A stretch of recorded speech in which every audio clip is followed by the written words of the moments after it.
Hey everybody, Brenda Reynolds here with the F Words of Life, bringing you another episode of the Daily Coaching Show. Super excited to be back with you. Today what I want to talk about is I saw a post on Instagram by Thrive, and it was 5 ways to leave work stress at work. And I really liked their 5 tips. It's certainly things that I've coached around with past clients. So I want to talk about this is if you physically go to an office or a workspace is what I'm going to talk about first. And then second, I want to give you some bonus tips about if you work from home or you're a business owner, you're self-employed, and I'll give you kind of my takes on that.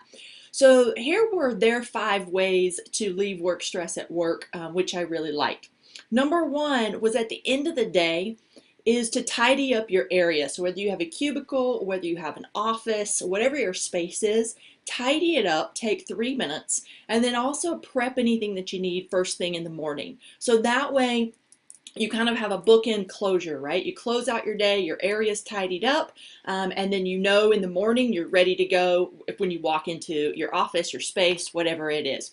Second thing they said is to create a transition ritual, which I liked. And I talked about this last week when we talked about being fully present and being fully present for those that you love when you are at home, right? So whether you have kids, you have family, you have a significant other, you have parents, whatever it is that you're going home to, I want you to be able to be fully present when you get into your house. And so I talked about even stopping the car in the driveway and taking deep, 3 deep cleansing breaths before you walk in the house. They suggested creating a ritual for transition. You could listen to a podcast on the way home. I love listening to my favorite music, just turning it up as loud as possible and kind of just letting everything go. It could be that you exercise before you get home. So maybe that's going to be your transition ritual. But that's number 2, is to create some sort of transition ritual.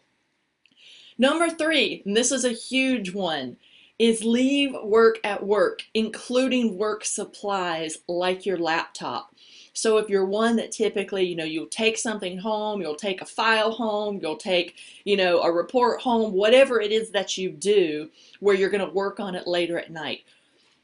The goal here is to create boundaries, right? Is to create bookends at the beginning and end of your business day so that you can be present for your loved ones or for yourself. This isn't always about other people. This is about having time for you, having you time, having recovery time, having rejuvenation time.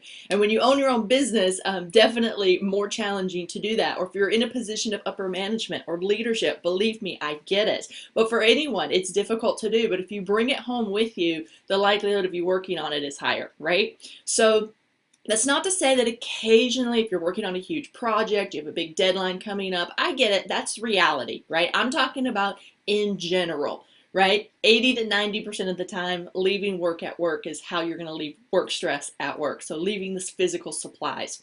Number 4 that they suggested was creating email boundaries, which I agree 100%. If the first thing you do in the morning is check your work email, if you're checking it at 9, 10, 11 o'clock at night, and people who know me are laughing right now because yes, I am guilty of this. I am not sitting here telling you I'm perfect. What I am telling you is that when work really bleeds over into 24/7, your weekends, your evenings, your first thing in the morning, that's what creates burnout. And that's what I'm looking to help you avoid. So it's not just about leaving work stress at work. It's about you not burning yourself, the candle at both ends so that you're burning out and so that you don't have the energy to focus on the other F words of your life. Because remember, fulfillment is one of the 7 F words, which is our work life, our career, our job, school if we're in school, or our own business, including your side hustle if you're working on a side hustle. And so that's just one of the 7. Where's the energy coming for the rest of the 6, right? And that's what I want to make sure is that, work isn't, again, a 24/7 gig.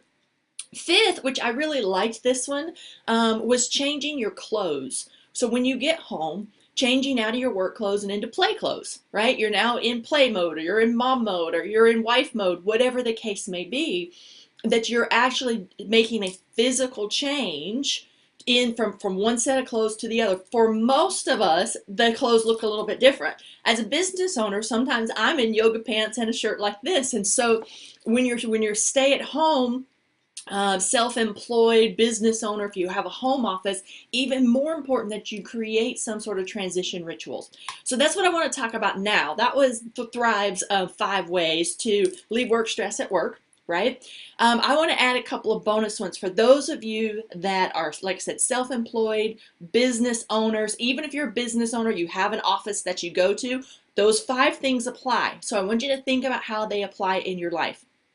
Now, as a business owner, or if you're self-employed, however you want to frame that, you have to create some sort of business hours for yourself. And this is definitely me being guilty here, and being the first to admit this, is you're not having set business hours, not stopping at some point at the end of the day, letting it truly be a 24/7 gig. I noticed that that's what I've been doing lately. So I am definitely coaching myself right now along with coaching you. So if you're self-employed, you got to create bookends. What's the start time? What's the finish time? And it doesn't really matter. I mean, if you're more of a, you want to work from noon till 9 p.m., great. But create the boundaries, create the business hours. The second thing is creating social media boundaries. So not just email boundaries, but for you as a business owner, if you're using social media like this, to grow your business, to gain more followers, to spread your message and create content, you must have social media boundaries, because social media is a 24/7 gig. And so finding ways that you can have cutoff times, again, with the whole point being that you're not burning out. You're not burning yourself up so that you don't have the energy and the motivation and the drive to keep going. Doing it 24/7 is not the way to get ahead. Okay, so create the social media boundaries if that applies to you. And the last thing I wanted to talk about is if you have a business partner who is your best friend or is your spouse or significant other, you must create boundaries around your workspace. Okay, so I've coached so many couples who they go into business together, right? Because they are each other's best friends. They want to do this together. It's impacting their family. It's a beautiful thing.